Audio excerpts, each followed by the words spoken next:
semuanya, semoga dalam keadaan sehat dan tetap semangat mengikuti pembelajaran jarak jauh pada semester genap kali ini. Pada kesempatan kali ini kita akan membahas tentang karakteristik lapisan-lapisan bumi.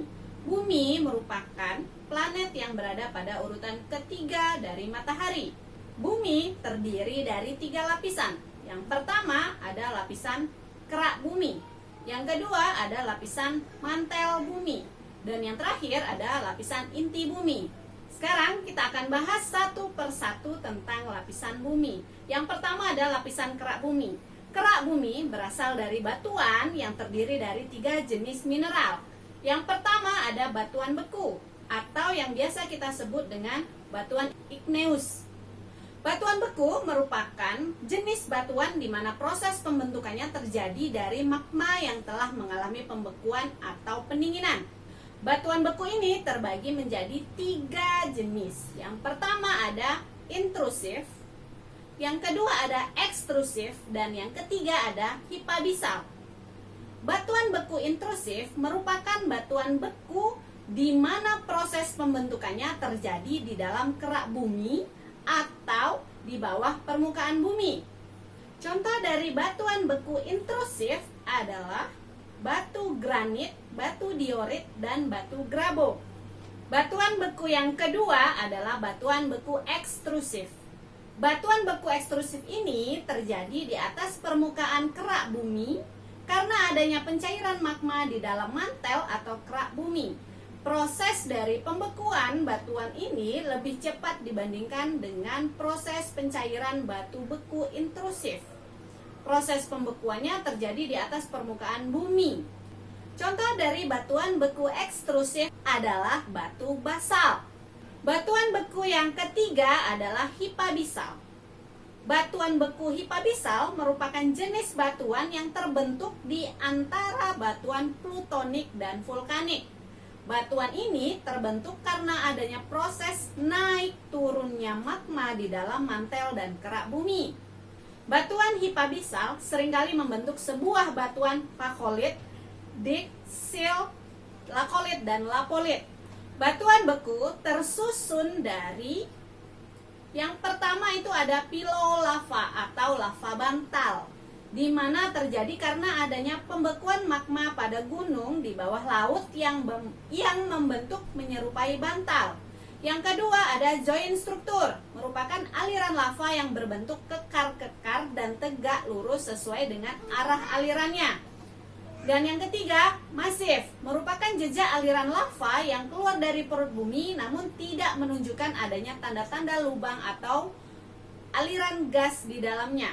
Yang keempat, vesikular, merupakan aliran lava yang mengalir dan dibersamai dengan adanya aliran gas. Dan yang kelima ada senolitis, merupakan aliran lava yang dibersamai dengan masuknya batuan lain di dalamnya sehingga menunjukkan sebuah fragmen yang membentuk pecahan-pecahan. Kemudian kita masuk ke batuan kedua yang menyusun kerak bumi. Batuan kedua yang menyusun kerak bumi adalah batuan sedimen. Batuan merupakan jenis batuan yang terbentuk di atas permukaan bumi dan dibekukan pada suhu dan tekanan udara yang rendah. Batuan sedimen sebenarnya merupakan bentukan dari batuan yang pernah ada sebelumnya yang sudah terkena berbagai jenis pelapukan dan erosi tanah. Berdasarkan proses pembentukannya, batuan sedimen terbagi menjadi 4. Yang pertama ada batuan sedimen klasik. Batuan sedimen klasik merupakan jenis batuan yang terdiri dari silikat dan beberapa fragmen batuan yang diangkut menggunakan sebuah fluida. Kemudian material yang diangkut oleh fluida ini akan terhenti. Batuan sedimen yang kedua adalah batuan sedimen biokimia. Batu sedimen biokimia merupakan batuan yang terbentuk karena bantuan dari organisme mikro yang ikut mengangkut material sehingga berkumpul pada tempat tertentu dan membentuklah sebuah batuan. Contoh dari batuan sedimen ini adalah batu gamping, batu bara, kemudian endapan rijang. Jenis batuan sedimen yang ketiga adalah batuan sedimen kimia. Batuan sedimen kimia merupakan batuan yang terbentuk dari sebuah kejadian ketika kumpulan material terperangkap di dalam sebuah tempat dan kandungan mineral di dalam larutannya menjadi jenuh dan membeku dengan proses organik atau secara kimiawi. Contoh dari batuan sedimen kimia ini adalah batu gamping, olitik, dan batuan lain yang mengandung evaporit seperti silfit, halit, barit, dan juga gypsum. Batuan sedimen yang keempat ada batuan sedimen vulkanis. Batuan sedimen ini terbentuk karena ada beberapa hal, diantaranya adalah adanya arus piroklastik, breksi vulkanik, breksi impact, dan proses lainnya yang jarang sekali ditemukan dan hanya ada pada beberapa kasus saja. Nah, sekarang kita masuk ke batuan penyusun kerak bumi yang ketiga, yaitu batuan metamorf. Batuan metamorf atau yang sering disebut dengan batuan malihan merupakan sebuah batuan yang mengalami perubahan atau transformasi dari batuan lainnya yang sudah ada sebelumnya dan dibersamai dengan adanya proses metamorfosa sehingga membentuk bentuk baru yang berbeda dari jenis sebelumnya.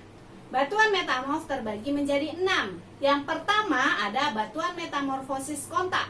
Batuan metamorf kontak adalah batuan yang terjadi akibat adanya suntikan magma yang mengenai pada batuan di sekitarnya. Batuan yang telah mengalami proses metamorfosis ini biasanya disebut dengan batu tanduk. Yang kedua ada batuan metamorf regional.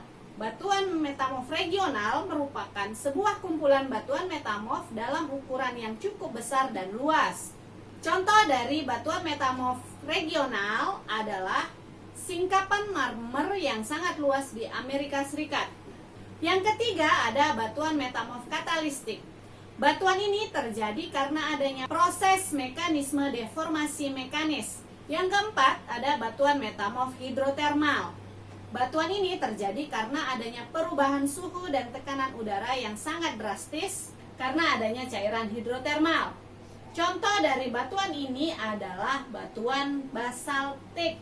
Yang kelima ada batuan metamorf tindihan. Seperti dengan namanya, batuan metamorf tindihan ini merupakan hasil dari batuan yang tertimbun yang sangat dalam hingga mencapai perubahan suhu yang sangat drastis. Yang keenam ada batuan metamorf dampak. Jenis ini terjadi karena adanya suatu kejadian seperti ketika met yang jatuh ke bumi hingga menyebabkan ledakan. Sekarang kita masuk ke lapisan penyusun kulit bumi yang kedua, yaitu lapisan mantel bumi. Mantel bumi atau astenosfer merupakan lapisan yang terletak di bawah kerak bumi dengan ketebalan sekitar 2.900 km. Lapisan mantel bumi merupakan cairan kental dan berpijar dengan suhu sekitar 3000 derajat Celcius. Mantel bumi merupakan campuran dari berbagai bahan yang bersifat cair, padat, dan gas dengan suhu yang sangat tinggi. Mantel bumi terdiri dari dua bagian. Yang pertama ada bagian atas dan bagian bawah, di mana mantel atas memiliki ketebalan sekitar 400 km dan mantel bawah berada di dalam kedalaman 1000 hingga 2900 km yang terdiri dari unsur nikel dan besi. Sekarang kita masuk ke lapisan penyusun kulit bumi yang ketiga adalah inti bumi atau core barisfer. Inti bumi atau barisfer merupakan bagian inti paling dalam tersusun atas knife atau nikel dan ferrum atau besi. Lapisan ini dapat dibedakan menjadi dua bagian. Yang pertama, inti luar atau biasa kita sebut dengan outer core adalah bagian inti bumi yang berada di bagian luar dengan ketebalannya mencapai 2200 km. Bagian inti luar tersusun dari besi dan nikel yang bersifat cair, kental, dan panas yang berpijar mencapai 3900 derajat Celcius. Bagian inti bumi yang kedua adalah inti dalam. Inti dalam atau inner core merupakan bagian inti bumi yang berada di lapisan dalam dengan ketebalan sekitar 2500 km.